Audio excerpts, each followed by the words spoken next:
नाशिकचा भोंदू बाबा कॅप्टन अशोक खरात एसआयटीच्या तपासाकडून आता वेगवेगळे पुरावे हे आता समोर येताना दिसून येत आहे।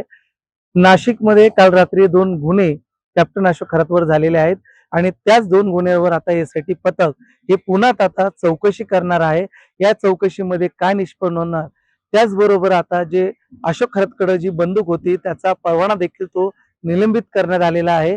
एकूण जर बघितलं तर 11 गुन्हे दाखल अशोक खरातवर झालेले आहेत आणि एसआयटीने जो हेल्पलाईन नंबर दिला होता त्या हेल्पलाईन नंबरवर आता तक्रारीचे प्रमाण देखील मोठ्या प्रमाणात वाढलेले आहेत आणि ज्या ठिकाणी तो नाशिकच्या कॅनडा कॉर्नर ज्योतिषी कार्यालय त्या ठिकाणी ज्या महिलांचं लैंगिक शोषण करायचा त्या ठिकाणी एसआयचं पथक पुन्हा आज या ठिकाणी त्या ठिकाणी जाण्याची शक्यता देखील वर्तवली जात आहे। आणि अशी एक देखील माहिती येते की जो परदेशात जो हवालाचा पैसा तो देखील त्या ठिकाणी तो परदेशामध्ये इन्व्हेस्टमेंट करायचा। म्हणजे एकूणच जर बघितलं तर अशोक खरातच्या तपासाला पुन्हा आता वेग मोठ्या प्रमाणात दिसून येत आहे आणि आज उद्या 29 तारीख त्याची पोलीस कोठडी आहे आणि आज एसआयटीच्या पथकाने तपासात काय पुन्हा समोर येतं हे देखील आता पाहणं गरजेचं आहे।